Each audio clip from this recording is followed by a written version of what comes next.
and that thing would just fucking take off, and it would only do 144. 2006 BMW 330i. So, it's confession time in the sanctuary of J. BMW is a pretty interesting car manufacturer in terms of engineering, advertising, and selling vehicles in the United States of America. So for the next several minutes of any person watching this video right now, all comments made are totally opinionated and will remain to be debated on a future review. Do not watch this at work. Biracial motor and Verga G E93 series. My member throbs to this B-road barnstormer hailing from Bavaria. This is a 2006 BMW E90 330i finished in black and has a 3.0-liter N52 B30 inline 6-cylinder engine making 250 horsepower and 230 foot-pounds of torque, mated to an automatic transmission. The BMW 330i is a German brainchild from the land of Beers and brats, and brings the perceptions of maintenance nightmares and unnecessary over-engineering to the table with xenon lights and grill-shaped kidneys. Oh, look at this face.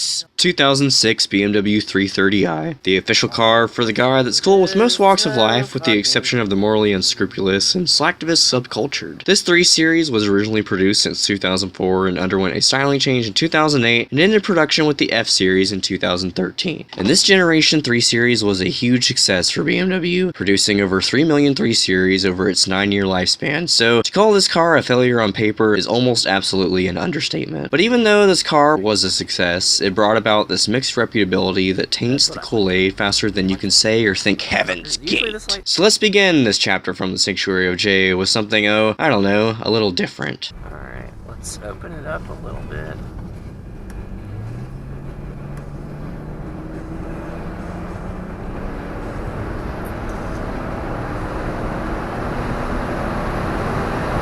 Jesus Christ, man, that has some pull to it.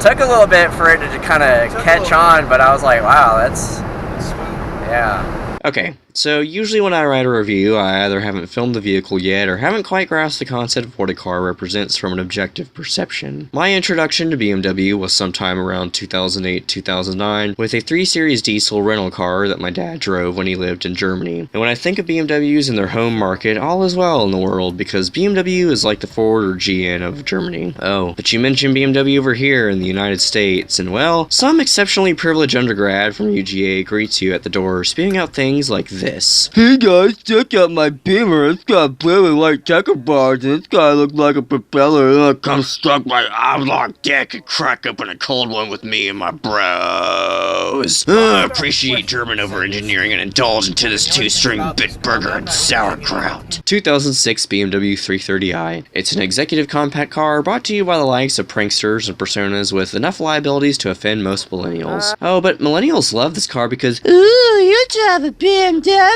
You still have great taste and style. May I offer you oil services, or do you prefer a hands-on approach? Oh, will you just stop it for Christ's sake? We are in public. 2006 BMW 330i. A car that at low speeds is slow and boring, but when you get up to cruising speed, oh man, this thing just gets it. BMW, the ultimate driving machine, unleash the sounds of Valtronic and Double Vanos working their wizardry. This car isn't an M3 or a turbo model though. It only has 250 horsepower, remember? Which for a car that weighs around 3,400 pounds is decent powered, but oh wait, you have Valtronic or Vanos, and this car has an electronic throttle. So when you floor the accelerator pedal in this car, just count to 1 and 2 and to 3, and then it moves and pulls harder than a soft frosty hand service clenching onto the hard and tight steering column. The steering feel in this car is so linear that it puts a Saab 9.5 Linear to shame. Yep, BMW also hails across the pond from the land of Zerdick and Emma and Wiener Schnitzels. 2006 BMW 330i. Why do so many people judge humans for purchasing or driving a BMW 3 Series? Well, it's largely due to the fluffed up exclusivity of these Bavarian barnstormers, and that is a futile perception to hold about these cars because from what I've experienced with BMWs, these machines are totally engineered out the ass from this bullshit MPG dial, and seats providing as much comfort as sitting on a 5-gallon bucket. Like, oh, I thought luxury meant a state of comfort and extravagant living. Is this car truly a luxury car? Well, in terms of comfort, the only comfort this car provides is peace of mind at highway cruising speeds, and you truly feel confident in your maneuverability with this 4-door German people mover. 2006 BMW 330i. Is this one of the many ultimate ultimate driving machines? Well, I guess that truly depends on who you ask, because this car is Hot shit on a brown plate of Lil Dicky pillow talk with 6 cylinders of I love the Luftwaffes. Okay, that last word is made up. For the record, 2006 BMW 330i. It's a car that represents the concept of Timmel, which signifies a sense of creativity and passion to rush headlong, to be inspired, to have creative thoughts, and even to take in flight a fancy. If you're interested in a little more performance in this car, you could buy a turbo model or M3. I mean, there is a huge aftermarket conglomeration of enthusiasts that support this 3-liter giggle of German engineering. Just be prepared to pay to play with these cars, though, as with many other Eurotrash companies like VW or Audi or Jaguar or Land Rover or Mercedes-Benz or Seat or Saab, or well, not all of those cars are all bad either, so I digress. 2006 BMW 330i is that rare encounter of timing things out so well to preach the words we ended up in Texas. Beamer,